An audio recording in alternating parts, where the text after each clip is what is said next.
welcome to a comparative review of Peak Design's 3 most popular backpacks. If you're in need of some guidance on which one to buy, some real-world talk about what's great and what's not, you've come to the right place. I've owned the Everyday Backpack 30L since 2016, and you can tell because it looks like it's been to a war zone. I added the 45L Travel Backpack in 2020, and my latest addition is the 45L Outdoor Backpack. Now, let me say up front that I am a fan of Peak Designs. I've had great experience with their products and their support. That said, Peak is not a perfect company. These are not perfect products, and I have zero issues with pointing out the stuff that does not make sense to me. I think I've had these long enough to give you a fairly thorough and mildly critical review, and God knows there's enough videos out there just rehashing Peak Design's spec sheet, but of course my opinion is based on my use cases.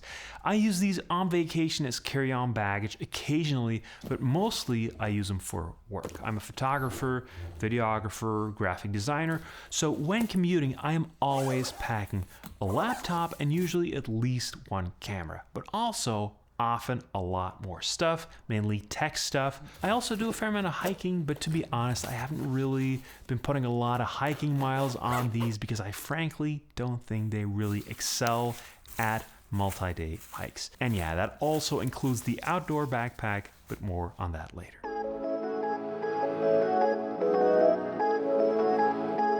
These bags tell you a lot about what kind of company Peak Design is. Their marketing copy talks a lot about thoughtful design, and they certainly put a lot of thought and care into things, but they also tend to swing for the fences. They're very ambitious in what they're trying to achieve, coming up with new stuff, which is great in itself, but because of that, they're also prone to over-engineering and sometimes just adding or changing stuff that really didn't need changing. Sometimes they remind me of a tech company, which is perhaps fitting because they do tend to appeal to techie hipster people.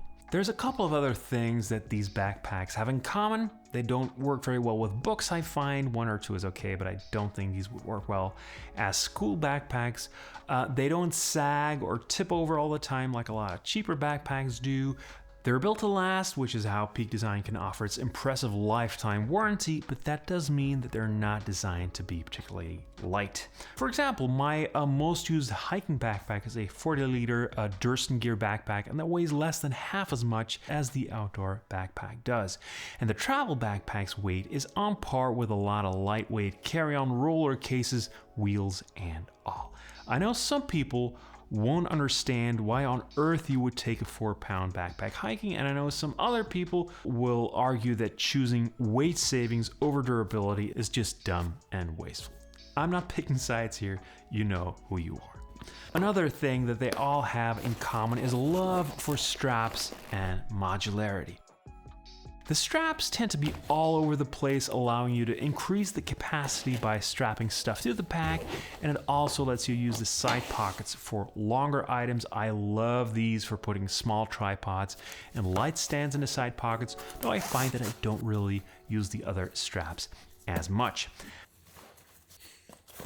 Modularity comes in the form of camera cubes and packing cubes with sizes that match the inside of the backpacks so you can maximize your space, and this is indeed a solid system that I use pretty much all the time, especially with the travel backpack. It does add even more weight, but especially when transporting expensive camera gear, the extra protection that it provides is definitely worth it for me. Staying within Peak Design's lineup for the camera cubes and packing cubes guarantees the best fit and gives you side access, but you can also use them with cheaper third-party packs and cubes. I'll link a couple of these in the comments. Not as good as the Peak Design ones, but cheaper and definitely usable. Waterproofing is generally excellent with zippers designed to keep water out, and Peak Design always does have great zippers. I've only had one scenario where I've had some infiltration, and that was a pretty extreme scenario. I had the outdoor backpack strapped to the back of my e-bike very low to the ground, and part of the cycle path was submerged after heavy rain, and that was a bit too much for the outdoor backpack. That was probably to be expected since they make a separate rain fly for heavier rain, but that is a 35 extra on top of a €380 backpack. which is a bit like charging extra for napkins in a 2-star restaurant. Not really a good look, in my opinion. Overall, though, I am pretty confident in saying that these backpacks, all three of them, excel at two very big, important things: lasting a long time and protecting your stuff. Which leaves two other big, important things that I want to zoom in on, and those are ease of use and comfort. Ease of use for me means being able to grab something in my backpack in as few actions as possible. For example, grabbing a water bottle, 1 action. Getting my stove, at least 5 actions. And I don't know if this is the way that Peak approaches this stuff when designing, but their best products are really great at this balancing act of keeping your stuff safe, but readily accessible. For example, the thing that sets the everyday backpack apart for me, and one of the reasons it's still my favorite backpack after almost a decade, is that just about everything in here is both well protected and only 2 actions away. A pen or a laptop, 2 actions. Jacket, 2 actions. Camera, 2 actions. The travel backpack does share some ease of use DNA with the everyday backpack, but I do find there's a fair bit more friction here. Quite a few more actions. Yes, if you know in advance that you're going to want to have that camera ready with that lens, then sure, you can set up side axes with only 2 actions. But you do have to plan it, which is probably why I haven't done that more than a couple of times.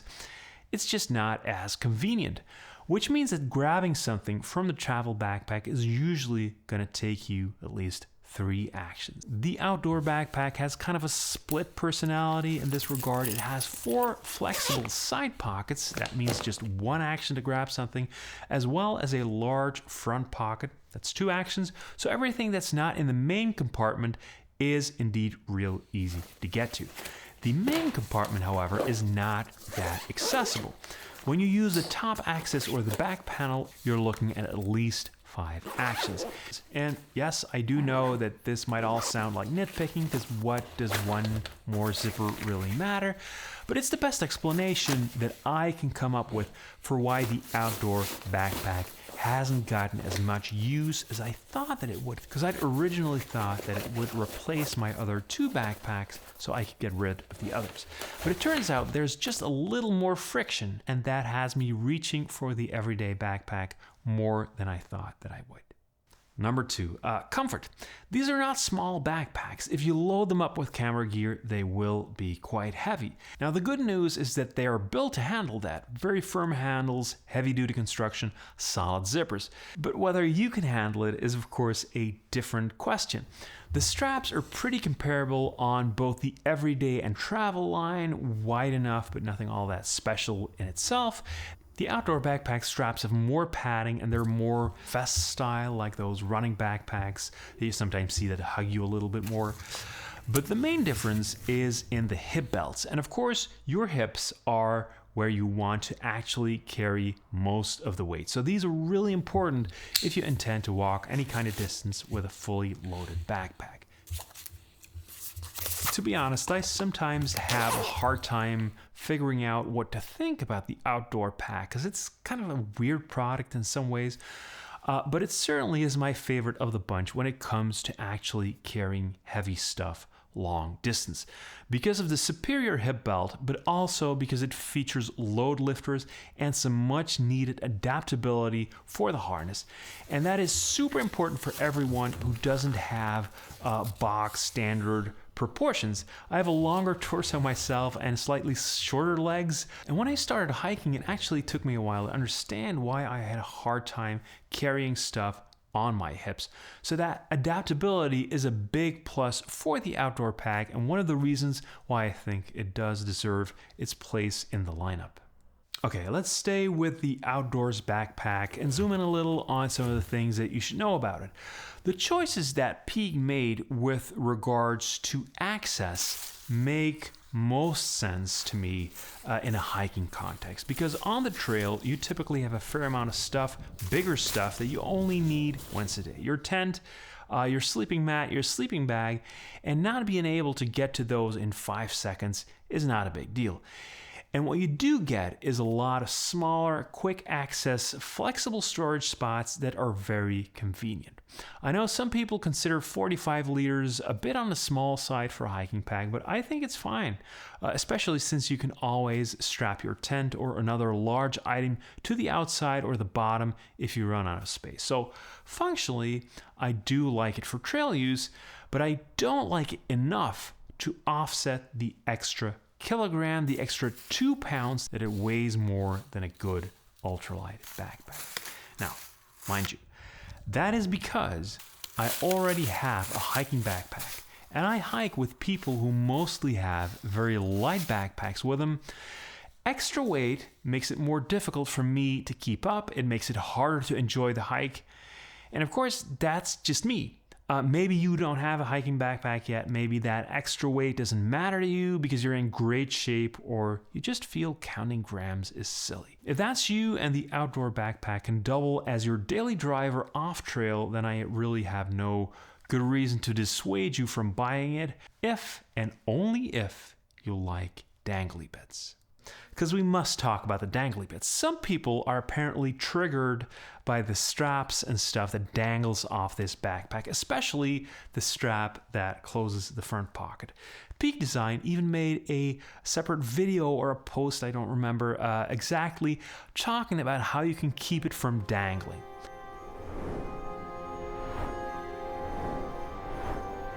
I have no opinion on the matter. I just enjoy talking about dangly bits. What does stress me out a little sometimes is the mesh on the side pockets, which sometimes feels a little flimsy. I guess in a way it doesn't matter because this is exactly the kind of thing that I know Peak Design will fix or replace if it should ever tear, but it's just a little anxiety inducing. Other than that, the flex side pockets are great. They fit a ton of stuff, make it so it doesn't fall out. Real nice. What else? It took me a while to figure out how the straps attach. They used to have separate loops. Now they have cord rails, as Peak calls them.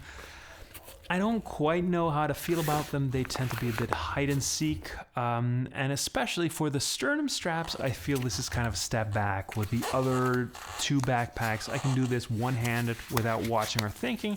This system is not as intuitive or fast. I'm always kind of hunting for the right spot. I might still be getting used to it, of course, but at the very least, it's taking a bit too long for my liking. The travel pack has a weird place in my life because it's both the pack that I use the most and the one that sparks the least joy, to channel my inner Marie Kondo. So why is that? I think the answer is that, not unlike Marie Kondo, the genius is in the organization. The genius is in the packing cubes. And I use a travel backpack because it's the most convenient way to transport my camera cubes. And the camera cubes are great because I also use them to organize my stuff at the studio. It's like taking a shelf or a cupboard, stuffing it in a bag that is exactly the right size, and knowing that all the contents will get there safe and sound. That is the appeal. That's not to say that the travel backpack is not a great bag in itself, but at 329 euros, if you don't use the camera cubes, I do feel it has a lot of competition and perhaps not enough features aside from the build quality and the warranty to really set it apart. A couple of things that I do like are the high side pockets, ideal for tripods and light stands. I like the way that the shoulder straps can be tucked away and the fact that you can expand the front compartment to make more room. I might be rewriting history here, but in my mind, the everyday backpack is a big reason that Peak Design is as big a company as it is today. This thing makes so much sense to me for the kind of stuff that I carry. As a gym bag or a school bag, this is probably terrible.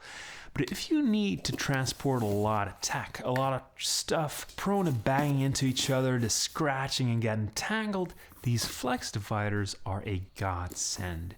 They're more or less the same system, the same fabrics as the camera cubes, but the way they work together with the bag itself is really nice and actually saves some space compared to the camera cubes inside a backpack. You can fit fairly big things in the top compartment and it is quite versatile, but in the end, of course, it's only 30 liters, so for bigger shoots, it's not really an option. Other stuff I really like is the top pocket. This is just the ideal size and position for a small grab bag of random stuff. For example, when you're in the train, one zip, you've got your laptop and your e-reader on one side and the surprisingly large pouch on the other at the perfect height. It's small things like that that make this peak design for me. There's one other product that's at the same level for me is the tech pouch. Same combination of simplicity and organization. I have to use them all the time.